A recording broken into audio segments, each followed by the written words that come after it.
Thank you.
पवित्र सोवळे एकतेच भूमंडळी, ज्यांचा आवडता देव अखंडित प्रेमभाव, तेची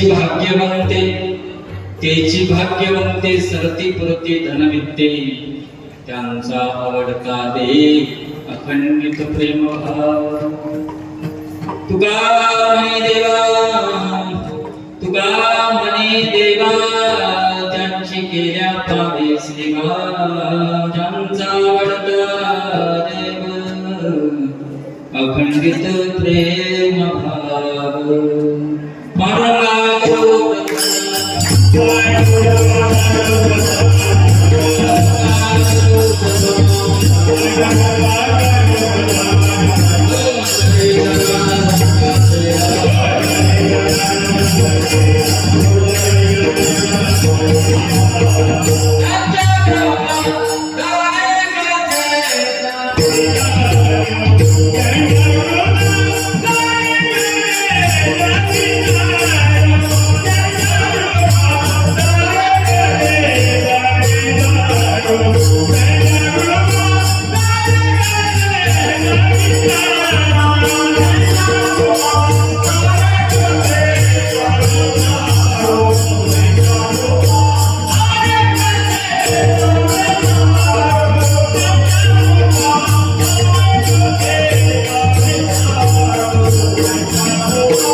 स्मरण्याता मनोजगमानतुल्यवेगं जितेन्द्रियं बुद्धिमतां वरिष्ठं वातात्मजं मानरयुद्धमुख्यं श्रीरामदत्तं शरणं प्रपद्ये महे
विष्णवे नमो वै ब्रह्मनिधये वशिष्ठाय नमो नमः नित्यं शुद्धं निराभासं निराकारं निरञ्जनं नित्यं बोधं चिदानन्दं सद्गुरुं त्वं नमाम्यहं ज्ञानेषु भगवान् विष्णुनिवृत्तिर्भगवान् हरः सोपान भगवान् ब्रह्मा मुक्ताख्या ब्रह्म सिद्धं जय जय जय साईनाथ पतित पावना कृपावंता तुझ्या पदी ठेवितो माझा आता अभय असुरे चित्ती धरे वासना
मंगलमय असणाऱ्या अनंतकोटी ब्रह्मांडनायक भगवान सद्गुरु महिपती महाराजांच्या या पवित्र असणाऱ्या अधिष्ठानावरती सालाबाद प्रमाणे गत 296 वर्षाची प्रतीक असणारी संतांच्या भक्तीची दिंडीची परंपरा आणि त्या परंपरेचं एक पांडुरंगाने वर्धयत्व केलेलं आजचं हे सोहळ्याचं स्वरूप आहे.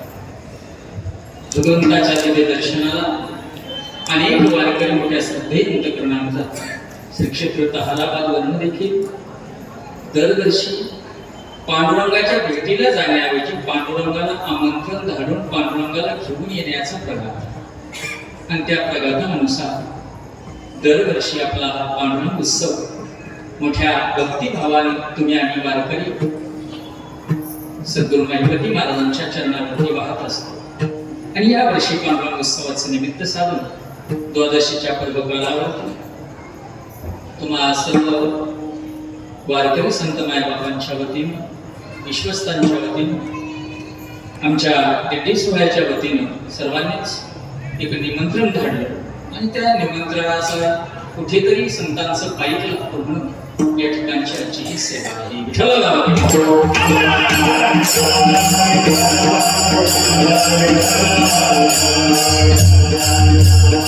जसं या ठिकाणी येण्याचाही काहीतरी कार्यकारण भाव असावा लागेल मला आणि तो कार्यकारण भाव असेल असं मला खात्रीनं वाटतं.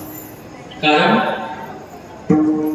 ज्या परमपुरुषाचं अधिष्ठान या ठिकाणी आहे की ज्या परमपुरुषामुळे या ठिकाणी तीर्थक्षेत्र म्हणून तुम्ही आम्ही आज प्रत्येक जण वाळवंटासारखी पंढरी या ठिकाणी फुलवतो. त्या सद्गुरु महिपती महाराजांचं जे चरित्र आहे त्या चरित्राचा आणि साईबाबांच्या भक्ती प्रसारामध्ये ज्यांनी अग्रक्रमानं विशेषत्वानं साहित्यामध्ये क्रांती केलेली आहे असे आधुनिक महिपती संत कवी महिपती महाराजांचे पावलावर पाऊल ठेवून अघटितपणे अखंडपणे साहित्याचं कार्य वाढवण्याकरता ज्यांनी आटोकाट प्रयत्न केले, सात समुद्रापार साईबाबांची ख्याती, गजानन महाराजांची ख्याती, अशी अनेक महासंतांची ख्याती पोहोचवण्याकरता ते अवताराला आले असे दासगणू महाराज यांनी संत भक्तलीलामृत हा जो ग्रंथ आहे, तो ग्रंथ जो महिपती महाराजांचा आहे, त्या ग्रंथाचं वाही विवेचन केलेलं आहे. आणि त्या वाही विवेचनामध्ये महिपती महाराजांच्या अवतार कार्यानंतर अजून पुढे जे संत आहेत त्याही संतांचं चरित्र रेखाटलं जावं, कारण साहित्य माणसाला शहाणं बनवत असतं, साहित्य माणसाला परंपरा देत असतं आणि साहित्य माणसाला देवाजवळ नेत असतं.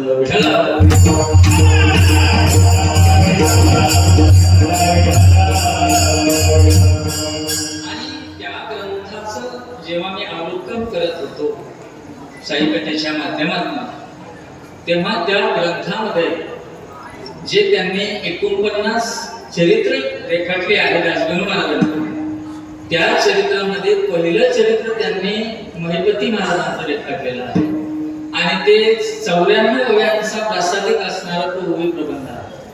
आणि त्या ओवी प्रबंधाचा ऋणानुबंध कुठेतरी या ठिकाणी जोडला गेलेला असावा आणि म्हणून या ठिकाणी येण्याचा भक्तीचा योग सद्गुरू महिपती महाराजांनी जोडून आणलेला आहे. बाकी जेवढा सेवेमध्ये संतांच्या या पवित्र वर्णनाचा विचार करता येईल तेवढा करूया.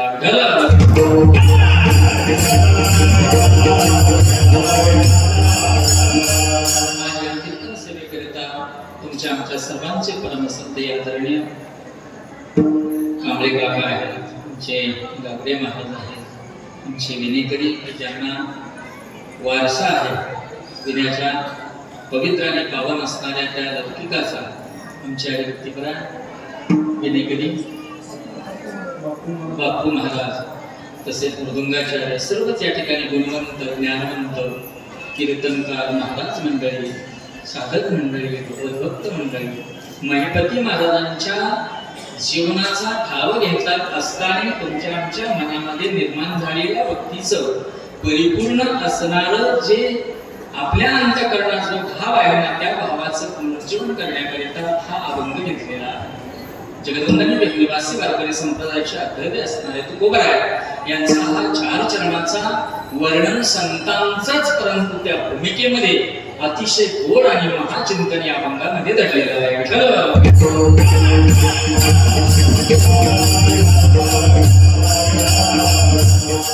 ज्या क्षेत्रामध्ये तुम्ही आम्ही आज आहोत ते क्षेत्र आणि त्या क्षेत्राची मान्यता, कारण कोणतीही गोष्ट मान्यप्रवत झाल्याशिवाय ती देवाच्या ठिकाणी रुजू नाही, ती संतांच्या ठिकाणी रुजू नाही, ती लौकिकातही रुजू नाही.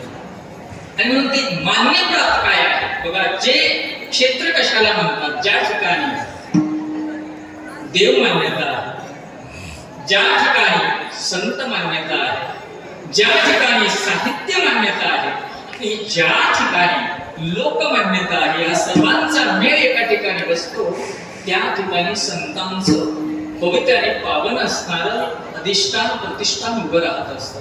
आणि त्या सर्व गोष्टी या ठिकाणी आपल्याला सहज बसतात की ज्या महासंतांनी, मी त्या अध्यायाच्या आधारावर बोलतो की त्या अध्यायामध्ये असं वर्णित केलेलं आहे दासगणू महाराजांनी की साक्षात तुकाराम महाराजांनी महिपती महाराजांना साहित्य रचना करण्याची आज्ञा दिली आणि त्या आज्ञेनुसार जेव्हा त्यांनी लेखणी हातात घेतली तेव्हा ती लेखणी लिहित असताना जवळजवळ 284 संत चरित्र, त्यामध्ये काही महाराष्ट्रातले आणि काही महाराष्ट्राच्या बाहेरचे, या सर्वांचं चरित्र रेखाटत असताना 60 अभंगाची गाथा त्यांच्या लेखणीद्वारे तुमच्या आमच्या पर्यंत प्रसाद रूपाने आली. परंतु काल समय परत्वे सर्व चरित्र किंवा सर्व साहित्य आपल्या हातात आलं नाही आणण्याचा सर्वांचाच आटोकाट प्रयत्न आहे, विश्वस्त मंडळींचा प्रयत्न आहे, सर्व महिपती महाराजांच्या लाडक्या साधकांचाही प्रयत्न आहे. परंतु तेवढं साहित्य जर हाती लागलं तर मी खात्रीनं सांगतो,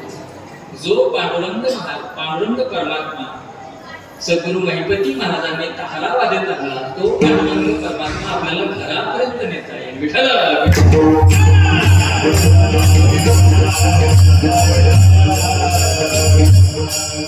संतांचं चरित्र काल समय परतले, संतांचं साहित्य काल समय परतले आपल्यापासून दुरापास्त होतं. यामध्ये समाजाच्या भूमिकेचा विचार खूप महत्वाचा आहे. कारण समाजाची भूमिका जेव्हा संतांचं चरित्र जपत असते तेव्हा ती परंपरा आणि संस्कार जपत असते.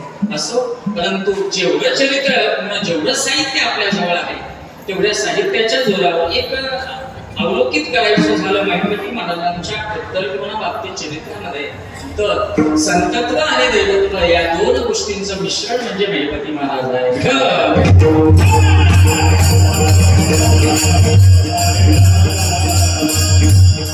संतत्व एका भूमिकेमध्ये आहे. संतत्व या भूमिकेमध्ये जर आपण आलो तर व्यावहारिक जीवन जगणाऱ्या जीवाला फक्त उद्धाराचं साधन मिळेल. बरोबर?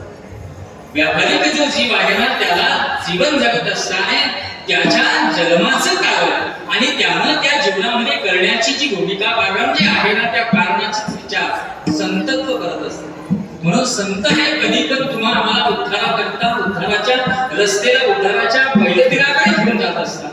कारण त्या संतांचं जे चरित्र आहे ते चरित्र आपल्याला त्या संतत्वाच्या भूमिकेशी बांधतं. आता दैवत्व ही वेगळी भूमिका आहे. दैवत्वामध्ये आणि तुम्हा आम्हाला दैवत्वाची जास्त आशा, संतत्वाची आशा कमी आहे. बरोबर आहे का? इथं आलेला प्रत्येक जो भक्त आहे तो असं तर म्हणणार नाही ना महिपती महाराजांना की हे सद्गुरुदेवा आता काय मी उद्धार होणार, काय कृपा करेल नारायण, असे चांगला तुम्ही संत जन करा समाधान, असे म्हणणाऱ्यांची संख्या किती आहे.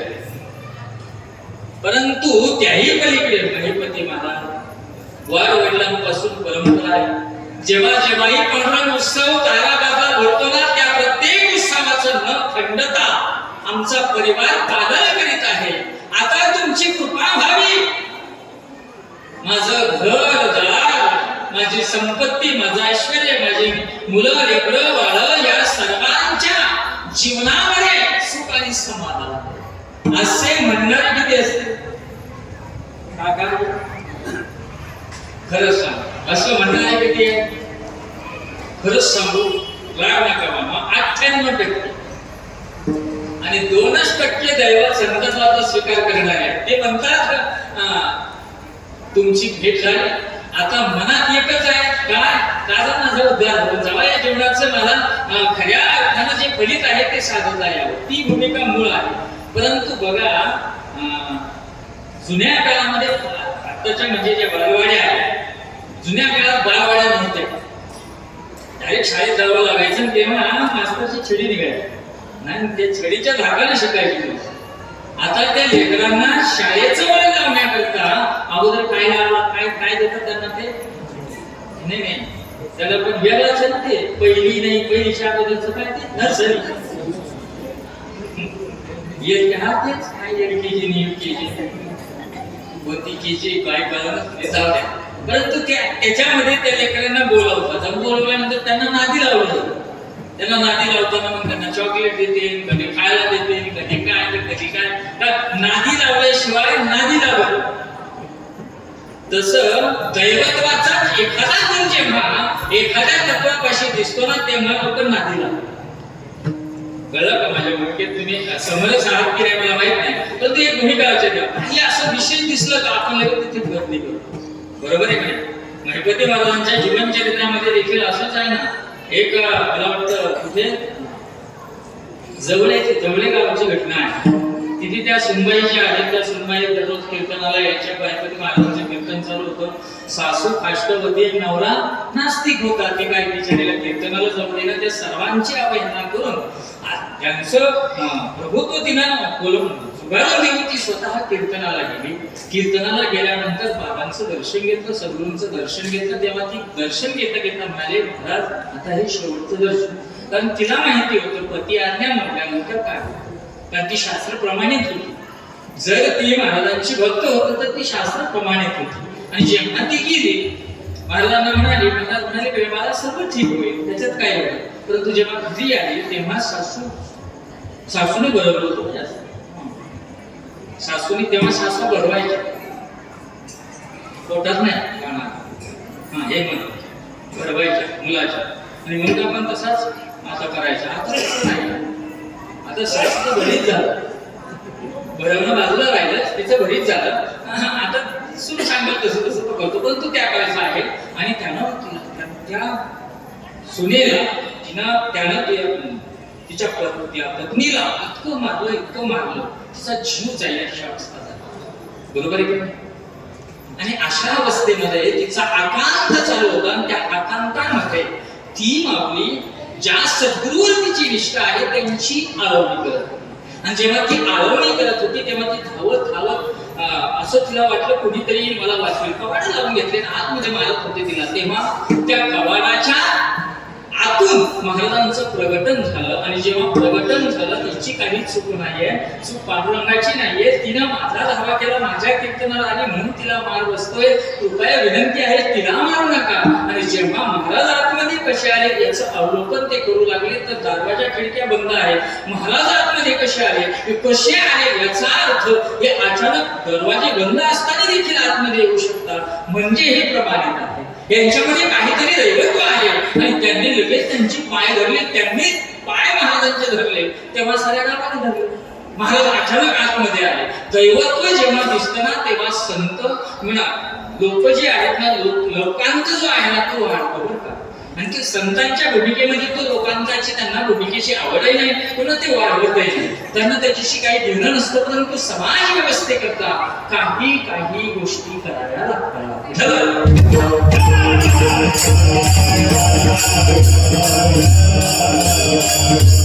समाज भूमिका जी आहे ना ती समाजाची भूमिका बदलण्याकरता असतात.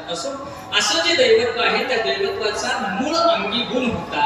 त्यामध्ये ब्रह्मसंबंध असेल, तुम्हाला ते पिछाच्या असतील त्याला दूर केला असेल, कुष्ठरोग्याचा रोग दूर केला असेल, मेलेल्या मृत झालेल्या मुलाला उठवलं असेल, हे सर्व जे प्रकार आहेत ना हे प्रकार जे मूर्तत्व दैवत्वामध्ये म्हणतात, संतत्वामध्ये नाही. कारण संत हे चमत्काराला कधी थारा देत नाही. आणि दैवत्वामध्ये काहीतरी तुम्हाला मला उभ्या डोळ्याला दिसतं. आणि तेव्हा आपला जो भाव आहे ना तो भाव त्या ठिकाणी वाढतो.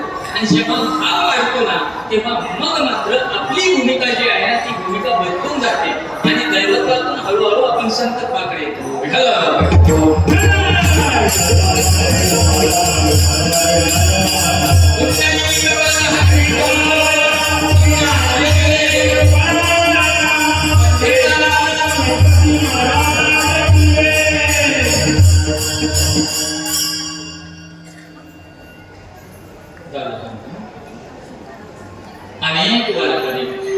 अनेक दिव्यांच्या माध्यमातून या श्रद्धेय असणाऱ्या गणपती महाराजांच्या चरणावरती लागणं याचं कारणच मुळात असं आहे की त्यांचं वर्णन करण्याच्या पलीकडे, ज्यांचं वर्णन करण्याच्या पलीकडे आहे अशा संतांचंच वर्णन करा असं तुकोबराय अनेक ठिकाणी म्हणतात. आम्हाला वर्णन करायचं तर कोणाचं करावं? फक्त संतांचं. कारण संतांचं वर्णन करत असताना इतर गोष्टी त्या वर्णनामध्ये अतिशय क्षुल्लक आहे. कारण संतांचं चरित्र हे त्या भूमिकेमध्ये जर बघितलं तर ते उज्ज्वल आहे. समाजाच्या व्यवस्थेपेक्षा, समाजापेक्षा, समाजमान्य असणाऱ्या व्यक्तीपेक्षा संतांचं चरित्र जे आहे ते कित्येक तरी पटीनं उज्ज्वल असल्या कारणानं वर्णन करायचं तर फक्त संतांचंच करावं, बाकीच्यांचं वर्णन करण्याची गरज नाही. म्हणून वर्णन करणारे संत आणि वर्णन करतात ते पण संतांचं. याचा अर्थ असा आहे की ज्यांचा अधिकार संतत्वाचा आहे त्यांचेच वर्णनाचे अधिकारी खऱ्या अर्थाने तुकोबा आहे. तुमच्या गरजेचं काय नाही. तो एक अभंग प्रमाणात घेऊन आम्ही तुम्ही सर्वजण त्या ठिकाणी काय करतो?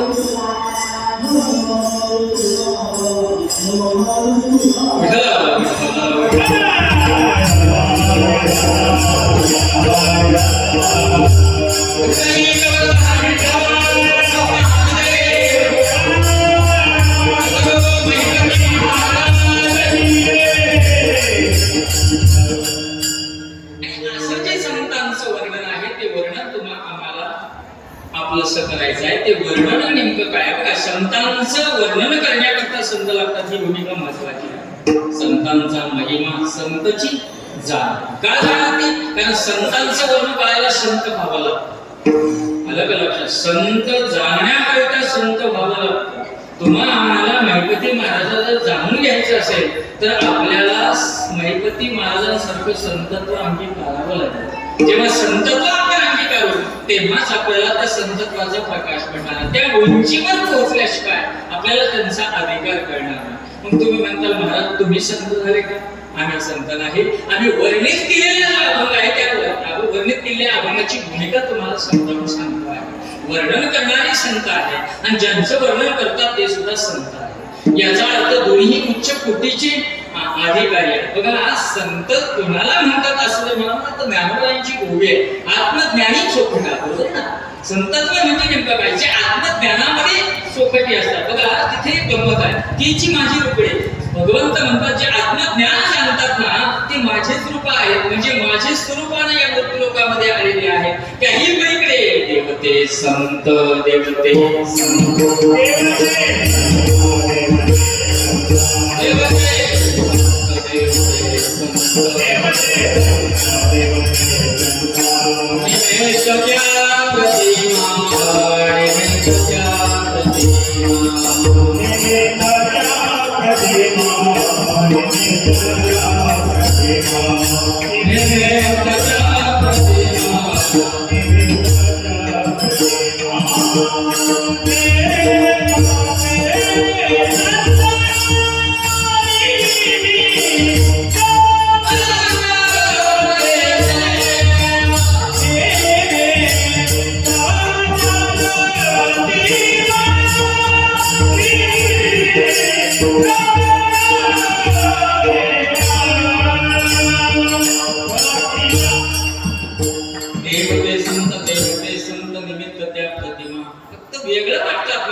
देव जे आहेत ते संत आहेत. आणि अशा भूमिकेमध्ये त्या संतत्वांचं जर वर्णन करायचं झालं तर ते वर्णन कोणत्या गोष्टीचं आहे ते तुकोबराय म्हणतात पवित्र सोवळी. ते पवित्र आहेत, सोवळी म्हणतात. खूप गोष्टी चिंतनाच्या या भागामध्ये आपल्याला शोधण्याचा आपल्याला प्रयत्न करायचा आहे. मी शोधणारा नाही आहे. सद्गुरु महिपती महाराज जशी बुद्धी देईल तसा प्रकाश टाकण्याचा प्रयत्न करू. पण एक मात्र गोष्ट खरी आहे की आपल्याला एखादी गोष्ट जाणून घ्यायची असेल तर कृपा संपादित करावी लागते. असं मूळ भूमिकेचा विचार करता संत होण्याकरता, संत जाणण्याकरता संत व्हावं लागेल हा माझा विचार प्रथम आहे. मग त्याच्याकरता आपल्याला साधारण तुम्हाला काय करावं लागेल? जे महाराजांनी केलं ते नाही. ते सिद्ध संत आहेत, त्याच्यात एक प्रकार आहे संतत्वाचे. ते सिद्ध संत आहेत, त्यांना ते करणं त्यांचं ठरलेलं होतं, त्यांचं करणं नियोजित होतं, तसं त्यांच्याकडे. पण आपल्याला जर ते जाणून घ्यायचे असेल तर आपल्याला संत व्हावं लागेल. म्हणजे नेमकं काय करावं लागेल असा जर तुम्ही आम्ही विचार केला तर सगळं डबल होताने आपण मला तुळशीची माळ घालावी लागेल, मला वाड्या कराव्या लागतील, असं आहे का? मला ग्रंथ वाचावे लागतील, बरं अजून हे मला सर्व करावं लागेल, मग त्याने काय होईल? मी संत होईल. असं असतं का?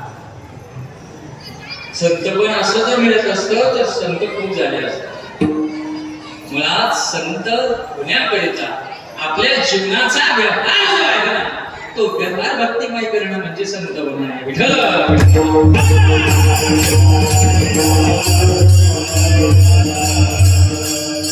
इथेच खरं कर्म लागलेलं आहे भक्तीचं. आम्हाला आमच्या जीवनातला नैमित्तिक जो जीवनाचा व्यवहार आहे ना तो व्यवहार भक्तिमय बनवायचा आहे. आणि व्यवहार जेव्हा भक्तिमय होईल तेव्हा संतत्व आपल्या बरोबर आपल्याला येऊन चिकटणार आहे. संत होणं अवघड नाही आहे, परंतु संतांच्या वाटेला जाणारी संख्या कमी. कारण तो जो व्यवहार आहे तो व्यवहाराच्या आचरणात आणायचा एक विचार करा. महिपती महाराज म्हणा त्यांची जी सर्व पूर्वज मंडळी आहेत ही सर्वच भक्त आहेत. आणि ती जेव्हा जेव्हा या वारीला निघायची, बघा जोशी आणि कुलकर्ण्याचा व्यवसाय त्यांच्या हाती होता, पदरी होता. आणि परिणामी त्या माध्यमातून येणारं जे उत्पन्न आहे त्या उत्पन्नावर ते सबज होते, त्यांचं म्हणजे समृद्ध परिवार होता त्यांचा.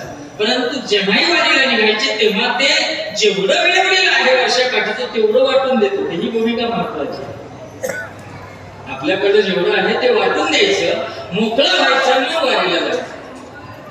बोला आता आपली वारी होईल का तशी?